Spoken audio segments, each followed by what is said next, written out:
ஆன்மீகத்தின் வழி நடக்கும் அன்பு சொந்தங்கள் அனைவருக்கும் வணக்கம். எல்லா அன்பு சொந்தங்களும் எப்படிங்க இருக்கீங்க? எல்லா வளமும் நலமும் பெற்று வாழ்வாங்கு வாழ இறைவனை வணங்கி இந்த வீடியோ பதிவை ஆரம்பிக்கலாங்க. இந்த வீடியோ பதிவுல தமிழ் மாதமான ஆடி மாதத்துடைய பலன்களை தாங்க முழுசா பார்த்து தெரிஞ்சுக்க போறோம். ஒவ்வொரு மாதத்திலையும் நமக்கு ஏதாவது ஒரு நல்ல மாற்றம் கிடைக்கும்ன்ற ஒரு தேடலோட தான் நமக்கு ஒவ்வொரு நாளும் தொடங்கும். அந்த வகையில இந்த ஆடி மாதம் அப்படிங்கிறது அது அம்மனுடைய அருள் பரிபூர்ணமா கிடைக்கக்கூடிய இந்த ஆடி மாதம் அப்படிங்கிறது நமக்கு பல திருப்பங்களை தரப்போகுது. நல்ல முன்னேற்றத்தை தரக்கூடிய மாதமா நிச்சயமா இருக்க போகுதுங்கிறத தெளிவா தெரிஞ்சுக்கோங்க. என்ன மேடம் சொல்றீங்க? எல்லாருக்கும் அப்படியே இருக்க போகுது. சில பேருக்கு சாதகமாவும் சில பேருக்கு பாதகமா தானே இருக்கும் அப்படின்னா உண்மைதாங்க. சாதகமா இருக்கக்கூடிய உங்களுக்கு இன்னும் சிறப்பா நீங்க மாத்திக்க முடியும். பாதகமா இருக்கு அப்படின்னாக்க பல விதங்கள்ல நீங்க எப்படி அதை சரி செய்யணுமோ அந்த விஷயங்களை நம்ம குறிப்பிட்டு பேசலாம். அந்த வகையில முதல்ல இந்த ஆடி மாதம் அப்படின்னா என்ன? இந்த ஆடி மாதத்துடைய சிறப்பு என்ன? இந்த மாதத்துல நான் எந்த தெய்வங்களை வழிபாடு செய்யணும்? அவங்கள நான் எப்படி வழிபாடு செய்யணும்? அதன் காரணமா என்னோட வாழ்க்கையில எந்த மாற்றம் வரும்? அப்படிங்கிறத பொறுத்துதான் நம்மளுடைய பலன்கள் இருக்க போகுது. ஆடி மாதம் அப்படின்னாவே கோயில்கள்ல தினம் தினம் வந்து பாத்தீங்கன்னா திருவிழா கோலம் தாங்க. ஆடி மாதத்துல ஆடி மாத பிறப்பு, ஆடி செவ்வாய், ஆடி வெள்ளி, ஆடி ஞாயிறு, ஆடி பெருக்கு, ஆடி கிருத்திகை, ஆடி பூரம், ஆடி அமாவாசை, ஆடி பௌர்ணமி இப்படி எல்லா சிறப்புகளுக்கும் உரிய நாட்களும் இந்த ஆடி மாதத்துல இருக்கு இல்லையா? ஆடி மாதம் அம்மன் வழிபாட்டிற்கு ரொம்ப உகந்த மாதம். இந்த மாதத்தை பொறுத்த வரைக்கும் அம்மனுடைய அருளை பெறுவதற்கு நம்ம என்ன செய்வோம்? கூழ் வார்த்தல், நேர்த்திக்கடன் செலுத்துறது, பொங்கல் வச்சு வழிபாடு செய்யறது, மாவிளக்கு படைக்கிறது, பால் குடம் ஏந்தி வர்றது, தீ மிதிக்கிறது, இந்த மாதிரிலாம் ரொம்ப கடுமையான விரதம்லாம் மேற்கொண்டு நம்மளுடைய அம்மனுடைய அருளை பெறத்துக்கு நம்மளுடைய வழிபாடுகள் போகும். அது ஒரு புறம் இருக்கு. கோயில்கள் வந்து திருவிழாக்கான ஏற்பாடுகள்லாம் இருக்கும்.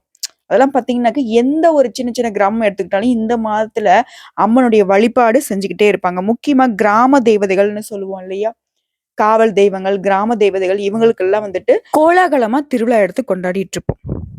இந்த ஆடி மாதம் பிறந்ததுமே தட்சிணாயனம் அப்படிங்கிறது ஆரம்பமாகுது. இந்த மாதம் அப்படிங்கிறது புண்ணிய காலமா நம்ம கருத்துல கொள்வோங்க. முக்கியமா இந்த காலகட்டத்துல புனித நதிகள்ல நீராடுறது ரொம்ப விசேஷமானது. ஆடி மாதத்தை கணக்கிட்டு தாங்க பண்டிகைகளுடைய தொடக்கமே ஆரம்பமாகுது.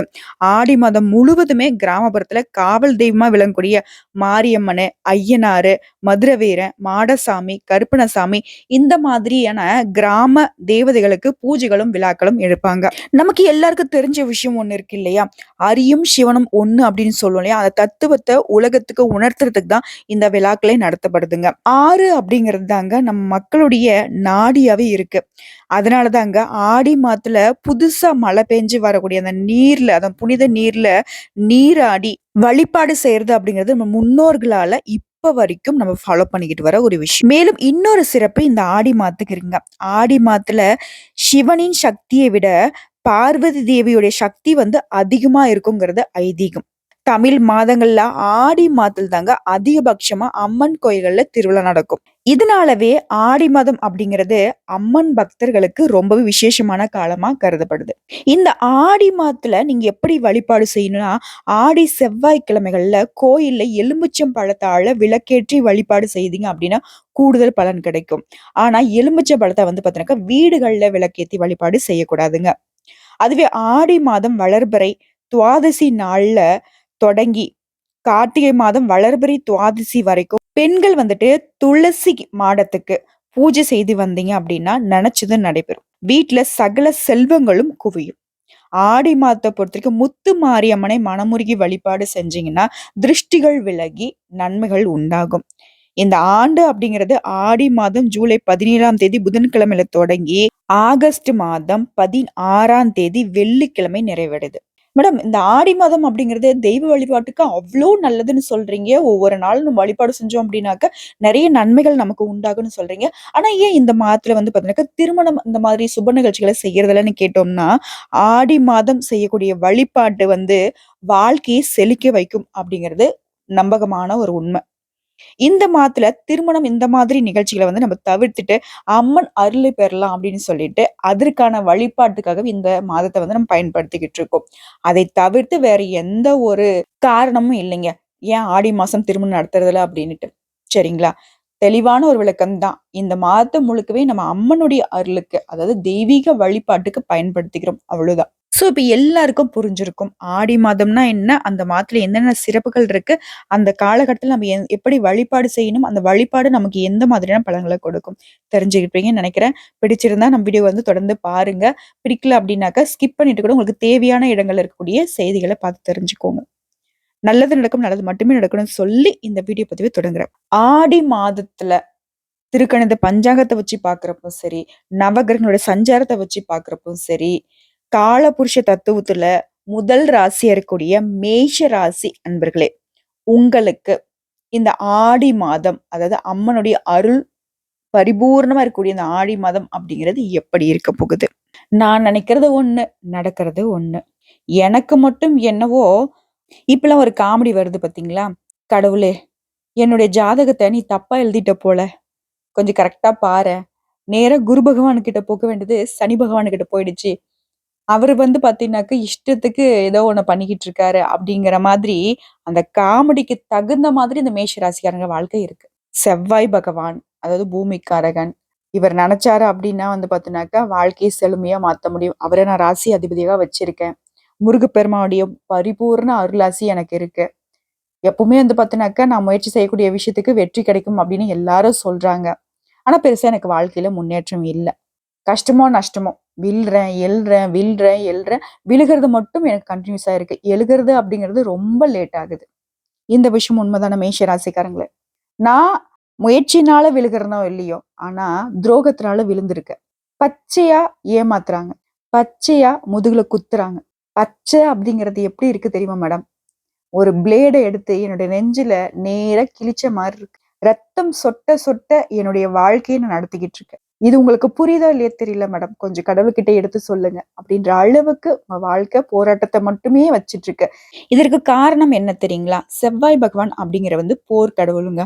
அவருக்கு அதிபதின்னு சொன்னோம்னாக்கா, அவருக்கு உகந்த தெய்வம்னு சொன்னோம்னா முருகப்பெருமான சொல்றோம் இல்லையா? அவரு போர் கடவுள் தான். அசுரன அழிக்கிறது, பல அசுரர்கள வதம் செய்யறது இவருடைய வேலை. ஈட்டியும் கையுமாதான் எப்பயும் சுத்திட்டு இருப்பாரு. அந்த மாதிரி நீங்க எப்பவும் போராட்டத்துக்கு ரெடியாவே இருப்பீங்க. சர்வசாதாரணமா எந்த ஒரு விஷயமும் கிடைக்காது. நிம்மதியா அப்பாடா அப்படின்னு சொல்லி உக்கார்ற ஒரு நிலைமையே இருக்காது. அதே மாதிரி உங்களுக்கு யாராவது உதவி செய்யணும் அப்படின்னா கூட, அவங்களே பல போராட்டத்துக்கு தாண்டி தான் உங்களுக்கு உதவி செய்ய வரணும். அப்போ பாதி இடங்கள்லயே உங்களுக்கு வரக்கூடிய உதவிகள் தடைப்பட்டுடுது. இந்த விஷயம் உண்மை நினைச்சுன்னா கமெண்ட் பாக்ஸ்ல நிச்சயம் பதிவிடுங்க. உண்மைதான் மேடம். எனக்கு சர்வசாதாரணமா எதுவும் கிடைக்கிறதில்ல. போராட்டமா தான் இருக்கு. எனக்கு உதவிகளும் தடைப்பட்டுடுது. நான் போற இடம் ஃபுல்லாவே பார்த்தீங்கன்னாக்கா, இது டோர சாத்திடுவாங்க இல்லையா? அந்த மாரி எனக்கு எல்லா பக்கமும் கதவுகள் அடைக்கப்பட்டிருக்கு. ஒரு சின்ன கேப் கிடைச்சா கூட என்னோட வாழ்க்கைய ஓரளவுக்கு நான் நல்ல விதத்துல மாத்திப்பேன். இந்த கடவுளுக்கு கண் இல்லையோ என்னவோ தெரியல. எல்லாரும் சொல்றாங்க, "உனக்கு என்ன? எல்லா விதத்துலயும் நல்லா இருக்க" அப்படின்னு. என்னுடைய மனசுக்கும், என்னுடைய வாழ்க்கையோட போராட்டத்துக்கும் இடையில என்னோட கண்ணீருக்கு அளவில்லாம ஒரு ஆறு மாரி ஓடிக்கிட்டு இருக்கு. ஏன்னா, அந்த ஆறுமுகனுடைய துணை கூட எனக்கு இல்ல போல. அப்படின்லாம் நீங்க புலம்பிக்கிட்டு இருக்கிறது எனக்கு கேக்குது. நிச்சயமா உங்களுக்கு மாற்றம் தரக்கூடிய மாதமா இந்த தமிழ் மாதமா பிறந்திருக்கக்கூடிய இந்த ஆடி மாதம் கண்டிப்பா இருக்க போகுது. இந்த ஆடி மாதம் அப்படிங்கிறது உங்களுடைய அசைக்க முடியாத நம்பிக்கைக்கு ஒரு வலுவூட்டக்கூடிய விதத்துல இருக்கும். வெற்றிவேல் முருகனுக்கு அரோகரா. வெற்றியை தருவார் அந்த செந்தில் வடிவேலன். அவரை மனசார நினைச்சுக்கிட்டு இந்த வீடியோ பதிவு தொடர்ந்து பாருங்க. உங்களுக்கு நல்ல காலம் பிறந்துருச்சுங்க மேஷ ராசிக்காரங்களே. கவலை விடுங்க. இந்த மாசத்தை பொறுத்தவரைக்கும் சிறப்பான பலன்களை எல்லாம் தரக்கூடிய மாதமா இருக்கு. போங்க, ஒரே வரியில சொல்லிட்டேன். இந்த கிளி ஜோசின்னு சொல்ற மாதிரி. ஓகேவா? ஏன் வெற்றிவேல் முருகனுடைய அனுகிரகம் அப்படிங்கிறது உங்களுக்கு நல்ல விதத்துல இருக்குதுன்னு நான் பல பதிவுகள்ல சொல்லியிருக்கேன். கொஞ்சம் அவரே உங்களுக்கு சோதனைக்கு உள்ளாக்கி இப்போ உங்களை சாதனையாளரா மாத்துறதுக்கு ரெடி ஆயிட்டாரு. அதுக்கு நீங்க தயாரா இருக்கணும் இல்லையா? சோ நல்லது நடக்க போகுது. ஆனாலும் குடும்பம் சார்ந்த விஷயங்கள்ல கொஞ்சம் கவனமா இருக்கணும். இப்பதான் நல்லது சொன்னீங்க. அடுத்து உடனே ஒரு பிட்ட போட்டீங்களே மேடம் அப்படின்னா, அப்படி இல்லைங்க. எல்லா விதத்திலயும் சரியா நம்ம கடவுளை மறந்துடுவோம் இல்லையா? அந்த மாதிரி நல்ல விஷயம் அப்படிங்கிறது நடக்கத்தான் போகுது. பட் நீங்க கவனமா இருந்தா மட்டும்தான். இப்போ நீங்க ஒரு ஐஏஎஸ் ஆபீசர் ஆகணும் அப்படின்னா, அதற்கான ஒவ்வொரு கட்டம் வைக்கக்கூடிய எக்ஸாம்ஸையும் நீங்க கரெக்டா பண்ணணும் இல்லையா? அந்த மாதிரி உங்களுக்கு இந்த மாசத்துல நிறைய வாய்ப்புகள், நிறைய அதிர்ஷ்ட கதவுகள் வரும். அதிர்ஷ்ட கதவுகள் தொறக்கும். அந்த கதவு தொறக்கக்கூடிய நேரத்துல டக்குன்னு உள்ள போயிடணும் இல்லையா? அப்பதான் நம்ம அதிர்ஷ்டத்தை பயன்படுத்திக்க முடியும். அப்படி இந்த காலகட்டத்துல ரொம்ப கவனமா இருக்கணும் அப்படிங்கிறத நான் குறிப்பிட்டு சொல்லியிருக்கேன். முக்கியமா குடும்பம் சார்ந்த விஷயங்கள்ல. அடுத்த பொருளாதாரத்தை பொறுத்த வரைக்கும் நல்ல முன்னேற்றம் இருக்கும். உங்களுடைய தாய் வழிய உறவுகளாலையும் ஆதரவு உண்டு. தாய்கிட்டயும் ஆதரவு உண்டு. புதிய வாகனங்களை வாங்கக்கூடிய ஒரு யோகமான அமைப்பு இருக்கு. ஒரு சிலருக்கு வந்து பாத்தீங்கன்னா குடும்பத்துல மகிழ்ச்சி அதிகரிக்கும். குடும்பத்துல இருந்து வந்த கருத்து வேறுபாடுகள் குறையும். நீண்ட காலமா உங்களுக்கு இருந்து வந்த ஆசைகள் நிறைவேறும். நிறைய முன்னேற்றத்துக்கான பாதைகள் காத்துக்கிட்டு இருக்கு. இந்த ஆடி மாதம் அப்படிங்கிறதே கடக ராசியில சூரிய பகவான் சஞ்சரிக்கிறது தான்.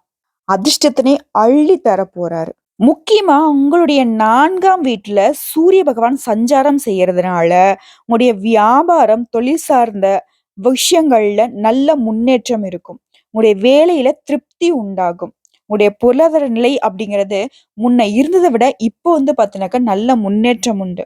மேம்பட்ட வாய்ப்புகள்லாம் அமையும். உங்களுடைய செயலுக்கு உங்களுடைய வாழ்க்கை துணை அப்படிங்கிறவங்க முழு ஆதரவை கொடுப்பாங்க. இந்த மாதத்துடைய பலன் அப்படின்னா பல வகைகள்ல உங்களுக்கு நல்ல பலன்களை அள்ளித்தர போகுது. தெய்வ பக்தி அதிகரிக்க போகுது. உங்களுடைய பயணங்கள் எல்லாமே மகிழ்ச்சியை தரும். மனசுல தன்னம்பிக்கை அதிகரிக்கும். ஆனா எந்த ஒரு விஷயத்த பேசினாலும் சரி ரொம்ப கவனமா பேசணும். ஏன்னா நீங்க தேவையில்லாத பேச்சுக்கள்ல வந்து பேசிட்டீங்க அப்படின்னா கொஞ்சம் வந்துட்டு இந்த டங்க் ஸ்லிப் ஆயிடுச்சுன்னு சொல்லுவாங்க. அப்படி நீங்க ஏதாவது பேசக்கூடிய ஜோர்ல பேசிட்டீங்க அப்படின்னா வீண் பழி உங்க மேல சுமத்திருவாங்க. கொஞ்சம் கவனமா இருங்க. குடும்பத்துல இருக்கிறவங்களே உங்க மனசை வந்து நோகும்படியான ஒரு நிலையை உருவாக்குவாங்க. அதெல்லாம் வந்து கண்டுக்காதீங்க. கணவன் மனைவிக்கிட்டயே ஒருவருக்கு ஒருவர் மனம் விட்டு பேசி பழகுங்க ஃபர்ஸ்ட். அவங்க கிட்ட பேசிட்டு அதுக்கப்புறம் நீங்க முடிவு எடுத்தீங்க அப்படின்னா வெற்றி உண்டு. ஏன்னா அவங்களே உங்களுக்கு துணையா வந்து நிப்பாங்க. ஒருவேளை அவங்க கிட்ட நீங்க எதுவுமே கலந்து பேசிக்காம, அதாவது உங்க வாழ்க்கை துணை கிட்ட பேசி முடிவெடுக்கல, நீங்க தனிப்பட்ட முறையில முடிவெடுக்கிறீங்க அப்படின்னாக்கா அது உங்களுக்கு பாதகமான முடிவை கொடுத்துரும். கல்வியில பிள்ளைகளா இருக்கீங்க அப்படின்னா மேஷ ராசிக்காரங்களே கல்வியில கவனமா இருக்கணும். ஒரு சிலருக்கு வந்து கெட்ட கனவுகள் வர்றதுக்கும் வாய்ப்பு இருக்கு. முக்கியமா நெருக்கடியான நேரத்துல உறவுக்காரங்க, நண்பர்கள் இவங்கெல்லாம் வந்து உங்களை விட்டு விலகி செல்லலாங்க. இதனால எனக்கு என்னடா பிரச்சனை? எனக்கு ஒரு பிரச்சனைனாக்க வந்து உன்னோட சொந்தக்காரன் உதவி செய்வான், என்னோட ஃப்ரெண்டு வந்து உதவி செய்வான் அப்படின்ட்டு மத்தவங்கள நம்பி வாழ்க்கைய வந்துட்டு நகர்த்துனீங்க அப்படின்னா கஷ்டங்கள் தான் மிஞ்சும். ஆல்ரெடி அப்படிதான் இருக்காங்க. சமயம் பார்த்து கால வாரி விட்டுட்டு போயிருவாங்க. சமயம் பார்த்து காணாம போயிடுவாங்க. அப்படி இருக்கக்கூடிய அமைப்புல இந்த காலகட்டத்திலயும் நம்பவே நம்பிடாதீங்க. இப்ப அந்த வடிவேலு சொல்லுவான் இல்லையா? சொல்லிதான் பாரேன். ஏன் மத்ததெல்லாம் உங்க மனசுல வந்து போகும் இல்லையா? அப்படிங்கிற மாதிரி, நீங்க உங்களுக்கு ஆல்ரெடி அவங்க குடுத்த விஷயத்த வந்துட்டு மனசுல நெனச்சுக்கோங்க. நெறைய இடங்கள்ல உங்கள கைவிட்டு போயிருக்காங்க. கஷ்டப்படுத்தியிருக்காங்க. அதெல்லாம் நெனச்சு பார்த்தீங்க அப்படின்னாக்கா, அவங்கள நம்பி எந்த ஒரு விஷயத்தையும் திட்டமிட மாட்டீங்க. செயல்பட மாட்டீங்க. அதான் மனசுல நிலையான எண்ணம் இருக்காது. அதான் சொல்றேன்ல. போர் குணம் அப்படிங்கிறது அந்த போராட்ட குணம் இருக்கிறதுனாலோ என்னவோ தெரியல. வெற்றியா? தோல்வியா? வெற்றியா? தோல்வியா? இப்படியே ஒரு மனசு வந்து அலைப்பாஞ்சுகிட்டே இருக்கும். அதுக்கு வந்து இடம் கொடுக்காதீங்க. எல்லாமே நமக்கு வெற்றி தான் அப்படிங்கிற சிந்தனையோட ஒவ்வொரு நாளையும் கடந்து போகணும். இத்தனை நாளா கொஞ்சம் பண நெருக்கடி அப்படிங்கிறது உங்களுக்கு கழுத்து நெருக்குற அளவுக்கு இருந்துச்சு இல்லையா? அந்த பண நெருக்கடி அப்படிங்கிற விஷயம் இந்த மாதத்துல கண்டிப்பா மாறும். பண விரயம்ங்கிறது குறையும். வருமானம் அதிகப்படியா உங்களுக்கு கிடைக்க போகுது. நீங்க எதிர்பார்த்த உதவிகளும் கண்டிப்பா கிடைக்கும். என்ன மேடம் சொல்றீங்க? இப்பதான் உறவுக்காரங்க உதவி செய்ய மாட்டாங்க, நண்பர்கள் உதவி செய்ய மாட்டாங்கன்னு சொன்னீங்க. இப்ப உதவி கிடைக்கும்னு சொல்றீங்க அப்படின்னா, நீங்க எதிர்பார்த்துட்டு காத்துட்டு இருந்தீங்க அப்படின்னாக்கா, உதவிகள் கிடைக்கிறதுக்கு தாமதமாகலாம், இல்ல தடைகள் வரலாம். நீங்க எதிர்பார்க்க வேண்டாம். உங்கள நம்பி நீங்க ஒரு விஷயத்த செய்றீங்க அப்படின்னாக்கா, தன்னால உதவிகள் வந்து சேரும். புரியுதுங்களா? இதான் திட்டமிட்டு செயல்படுறது. அடுத்து தொழில் வியாபாரத்த பொறுத்தவரைக்கும் எதிர்பாராத சில சிக்கல்கள் உண்டாகறதுக்கு ஒரு சிலருக்கு வாய்ப்பு இருக்கு. ஆர்டர் எடுத்து தொழில் பண்ணிட்டு இருக்கீங்க. பொருட்கள் வந்து சப்ளை பண்றீங்க. இந்த மாரி தொழில் செய்யக்கூடிய நீங்களா இருந்தீங்கன்னா, கவனமா வேலை செய்யுங்க. ஏன்னா பொருட்கள வந்து அனுப்பும் போதும், ஏற்றுமதி, இறக்குமதி செய்யறப்போ பொருட்கள் டேமேஜ் ஆகுறதுனால, நம்முடைய வாடிக்கையாளர்கிட்ட நமக்கு கொஞ்சம் மனஸ்தாபம் வர்றதுக்கும் வாய்ப்பு இருக்கு. அதனால ரொம்ப கவனமா இருக்கணும். பண வரத்துலயும் வந்து ரொம்பவே கவனமா இருங்க. உத்தியோகத்துல இருக்கக்கூடியவங்க வந்து கூடுதலா பணி சுமையை ஏற்க வேண்டி இருக்கும். அதுலயும் கொஞ்சம் கவனமா இருங்க. முக்கிய பொறுப்புகளும் கிடைக்கும். எந்த அளவுக்கு வந்துட்டு நீங்க எஃபெக்ட் போடுறீங்களோ, எந்த அளவுக்கு உங்க உழைப்பு மீது நம்பிக்கை வச்சு நீங்க ஒவ்வொரு செயலையும் செஞ்சுக்கிட்டு இருக்கீங்களோ, அதுக்கு தகுந்த மாதிரியான இரட்டிப்பு பலன் கண்டிப்பா உண்டுங்க. எதிர்பார்த்த பதவி உயர்வு கிடைக்கும். சக ஊழியர்கள் உங்களுக்கு ஒத்துழைப்பா இருப்பாங்க. உங்களுடைய பணிகளை சிறப்பா செய்து முடிக்க உதவிகரமா இருப்பாங்க. பெண்களுக்கு தன்னம்பிக்கை அதிகரிக்கும். உங்களுடைய பயணங்கள் மூலம் வந்து காரிய அனுகூலம் உண்டாங்க. யார்கிட்டயா பேசுறீங்க, பழகுறீங்க அப்படின்னாக்கா ரொம்ப எச்சரிக்கையா இருக்கணும். அடுத்த கலைத்துறையில இருக்கக்கூடிய அன்பர்களை பொறுத்த வரைக்கும் மனசுல துணிவு அதிகரிக்கும். பணவரத்து நீங்க எதிர்பார்த்தபடியே கண்டிப்பா இருக்க போகுது. வெளிநாடு, வெளியூர் சென்றுலாம் வந்துட்டு உங்களுடைய திறமைகளை காட்ட போறீங்க. முக்கியமா உங்களுடைய காரிய வெற்றிக்கு வந்துட்டு தேவையான உதவிகள் எல்லாமே நினைச்ச மாதிரி கிடைக்க போகுது. அடுத்து அரசியல் இருக்கிறீங்களா? உங்கள பொறுத்தவரைக்கும் இந்த காலகட்டத்துல ரொம்ப கவனமா இருக்கணும். ஒரு சிலருக்கு பதவி பறி போகறதுக்கு கூட வாய்ப்பு இருக்கு. ரொம்ப மத்தவங்களுக்கு வாக்கு குடுக்குறீங்களா? அது கவனமா குடுக்கணும். பேச்சுக்கள்ல நிதானமா இருக்கணும். முடிஞ்ச அளவுக்கு பார்த்தீங்கன்னாக்கா, பேச்சுக்கள குறைச்சுக்கிறது ரொம்பவே சிறப்பு. ஆ மேலிடத்துல உங்களுடைய பெயர் பரிசீலிக்கப்படணும் அப்டின்னா, அனாவசியமான பேச்சுக்கள குறைச்சுக்கோங்க. இருந்தாலும் இந்த காலகட்டத்துல உங்களுடைய நற்பெயர் அப்படிங்கிறது கெட்டு போகாது. மாணவர்கள பொறுத்தவரைக்கும் கல்விக்காக அதிகமா செலவு செய்ய வேண்டி இருக்குங்க. இருந்தாலும் ஒரு கல்வியில வெற்றி உண்டாகும். இப்ப வரைக்கும் பொது பலன்கள பார்த்திருக்கோம். அடுத்தது பார்த்தீங்கன்னா, நட்சத்திர பலன்கள பார்க்குறப்ப உங்களுக்கு கூடுதல் தகவலா இருக்குங்க. அஸ்வினி நட்சத்திரத்த பொறுத்தவரைக்கும் இந்த மாசத்துல நீங்க எல்லாமே சரிவர செஞ்சு முடிப்பீங்க. உங்களுடைய பேச்சே பார்த்தீங்கன்னாக்கா, மத்தவங்கள ஈர்க்கக்கூடிய விதத்துல வசீகரமா இருக்கும். ஓகேங்களா? உங்களுடைய ராசிநாதன் செவ்வாயுடைய சஞ்சாரத்துல இருக்கிறதுனால, உங்களுடைய காரியங்கள் எல்லாமே அனுகூலமா முடியும். முக்கியமான நபர்கள்லாம் சந்திப்பீங்க. அதாவது விஐபிகளோட சந்திப்பு உங்களுடைய வாழ்க்கைக்கே நல்ல முன்னேற்றத்தை கொடுக்கும். அவர்களால நிறைய உதவிகள் நீங்க கிடைக்கப் பெறுவீங்க. அடுத்த பரணி நட்சத்திரத்த பொறுத்தவரைக்கும் இந்த மாசம் அப்படிங்கிறது உடல் ஆரோக்கியம் மேம்படும். மனசுல தைரியம் கூடும். எதுனாலும் நம்ம பார்த்துக்கலாம்டா அப்படிங்கிற ஒரு தன்னம்பிக்கை பிறக்கும். எடுத்த காரியங்கள எடுத்த மாதிரியே நீங்க எதிர்பார்த்த முடிவோட செஞ்சு முடிப்பீங்க. அடுத்த கார்த்திகை நட்சத்திரம் 1ஆம் பாதம். உங்கள பொறுத்தவரைக்கும் லாபஸ்தானத்துல கேது பகவான் சஞ்சரிக்கிறதுனால தொழில் வியாபாரத்துல நல்ல முன்னேற்றம் இருக்கும். நிறைய அதிர்ஷ்ட வாய்ப்புகள் உங்களுக்கு கதவை தட்டும். வியாபாரம் தொடர்பா மட்டும் கொஞ்சம் செலவுகள் கூடுறதுக்கு வாய்ப்பு இருக்கு. அடுத்த உத்தியோகத்துல இருக்கக்கூடிய உங்களை பொறுத்த வரைக்கும் முக்கிய பொறுப்புகள் கிடைக்குங்க. உங்களுடைய செயல்திறன் அதிகரிக்கும். ஆக மொத்தத்துல இந்த ஆடி மாதம் அப்படிங்கிறது மேஷ ராசிக்கு பல விதங்கள்ல கரெக்டா சந்தோஷமான பலன்களை கொண்டு வந்திருக்கு. இருந்தாலும் நீங்க கவனமா செயல்படணும். விழிப்புணர்வோடு தான் ஒவ்வொரு விஷயத்தையும் அணுகணும். உங்கள பொறுத்தவரைக்கும் பரிகாரம் அப்படின்னு கேட்டீங்கன்னாக்க, செவ்வாய்க்கிழமைகள்ல விரதம் இருந்து முருகப்பெருமானை வழிபாடு செய்ய காரிய தடைகள் நீங்கும். நீங்க எதிர்பார்த்த வெற்றி கிடைக்கும். இந்த மாதம் அப்படிங்கிறது ஆடி மாதம். அம்மன் வழிபாட்டுக்கு ரொம்ப உகந்தது. ஒவ்வொரு செவ்வாய்க்கிழமையும், ஒவ்வொரு வெள்ளிக்கிழமையும் தவறாம அம்மன் வழிபாட்டுக்கும் பயன்படுத்திக்கோங்க. அனுதினமும் உங்களுக்கு ஆண்டவனுடைய அனுகிரகம் கிடைக்க நாங்களும் மனசார கடவுள்கிட்ட பிரார்த்தனை வச்சுக்கிறோம். மேஷராசி அன்பர்களுடைய ஒவ்வொரு வேண்டுதல்களும் நிச்சயமா நிறைவேற்றப்படும். ஓம் முருகப்பெருமானை போற்றி போற்றி. ஓம் பராசக்தியே போற்றி போற்றி. ஓம் துர்க்கை அம்மனே போற்றி போற்றி. என்ன மேடம் துர்க்கை அம்மனை வழிபாடு செய்ய சொல்றீங்க அப்படின்னா, உடைய துன்பங்கள் விலகணும்னாக்க இந்த தாயாருடைய வழிபாடும் உங்களுக்கு பலம் சேர்க்கும்.